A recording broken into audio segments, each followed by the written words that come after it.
Today our topic is why desire is the root of suffering. Stoic perspective. Life is full of ups and downs, and often we find ourselves struggling because we want things we don't have or things we cannot control. The Stoics, an ancient school of philosophy, believed that much of our suffering comes from our desires. They taught that if we can understand and manage our desires, we can live a more peaceful and content life.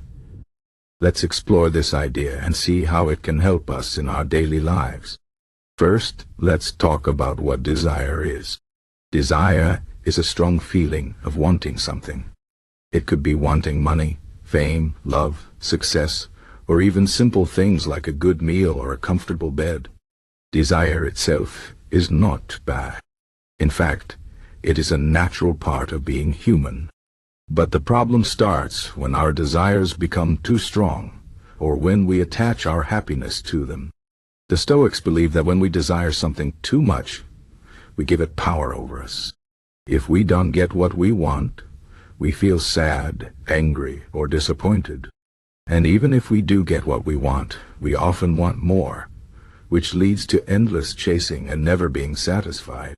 This cycle of desire and disappointment is what causes suffering.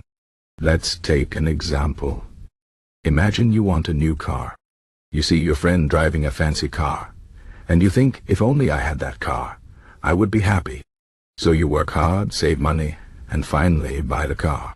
At first you feel happy and proud, but sooner or later the excitement fades. Maybe you see someone with an even better car, and now you want that one. Or maybe you start worrying about scratches, repairs, or payments. The car, which was supposed to bring you happiness, now becomes a source of stress. This is how desire works. It promises happiness, but often delivers more problems. The Stoics believe that the key to reducing suffering is to focus on what we can control and let go of what we cannot control. We cannot control whether we get the car, the job, the relationship, or anything else we desire. But we can control how we think about these things. If we stop attaching our happiness to external things, we can find peace within ourselves. This doesn't mean we should stop wanting or working for things. It means we should not let our happiness depend on them. For example, you can still work hard to buy a car, but if you don't get it, you won't be devastated. You can enjoy the car if you get it, but you won't be obsessed with it. One of the most important Stoic teachings is the idea of Amor, Fati, which means love of fate. This means accepting whatever happens in life, good or bad, and seeing it as an opportunity to grow. If something doesn't go as planned, instead of getting upset, we can ask ourselves, what can I learn from this? Or how can I make the best of this situation? This mindset helps us stay calm and focused, even when things don't go our way. For example, if you lose your job instead of feeling hopeless, you can see it as a chance to find a better one or learn new skills. If you face a health problem, instead of complaining, you can focus on taking care of yourself and appreciating the good things in life. Another Stoic idea is to practice negative visualization. This means imagining the worst-case scenario and preparing yourself for it. For example, if you have a job, imagine what you would do if you lost it. If you have a loving family, imagine what you would do if they were no longer with you. This might sound depressing, but it actually helps us appreciate what we have and reduces our fear of losing it. When we realize that we can survive even the worst situations, we become stronger and less attached to our desires. The Stoics also believe in living a simple life. They thought that the more we have, the more we have to worry about. If you own many things, you have to take care of them, protect them, and fear losing them. But if you live simply, you have fewer worries and more freedom. This doesn't mean you have to give up everything and live in poverty. It means you should focus on what is truly important and let go of unnecessary things. For example, instead of buying 10 cheap shirts, you can buy one good one that you really like. Instead of chasing after fame and recognition, you can focus on doing good work and helping others. A simple life is a peaceful life. Now, Let's talk about how to apply these ideas in real life. The first step is to become aware of your desires. Notice what you want and why you want it. Are you chasing after things because they will make you happy, or because society tells you they are important? For example, many people want a big house, but do they really need it? Or do they just want to impress others? Once you understand your desires, you can start to let go of the ones that are not truly important. The second step is to focus on what you can control. You cannot control the weather, the economy, or other people's opinions. But you can control your own thoughts, actions, and reactions. When you focus on what you can control, you feel more empowered and less stressed. For example, if you are worried about a job interview, instead of worrying about whether you will get the job, focus on preparing well and doing your best. This way, even if you don't get the job, you will know you did everything you could.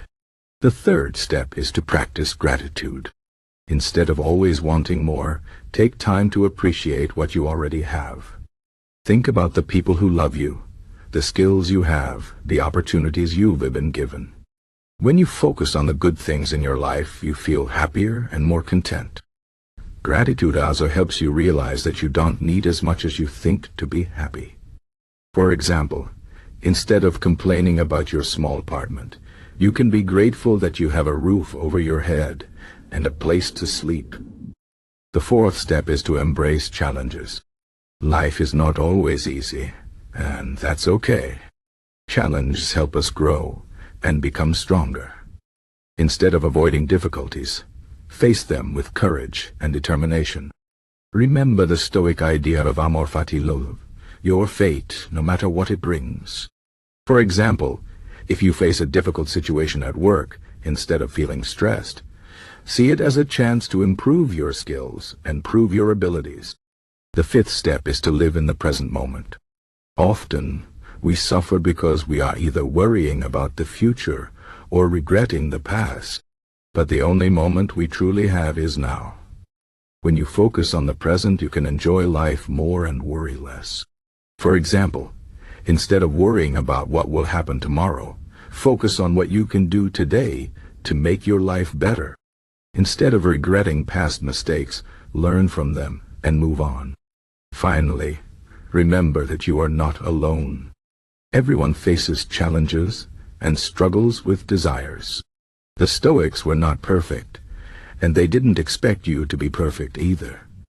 The goal is not to eliminate all desires or never feel sad. The goal is to understand your desires, manage them, and find peace within yourself. Life is a journey, and every step, whether good or bad, is part of the process. So, take it one day at a time, focus on what you can control, and remember that true happiness comes from within. In conclusion, desire is not the enemy, but it can lead to suffering if we let it control us. The Stoic perspective teaches us to be aware of our desires, focus on what we can control, practice gratitude, embrace challenges, and live in the present moment. By doing this, we can reduce our suffering and find peace and contentment in life. So, the next time you feel unhappy because you didn't get what you wanted, remember the Stoic wisdom. True happiness comes from within, not from external things. Let go of unnecessary desires, appreciate what you have, and live a simple, meaningful life.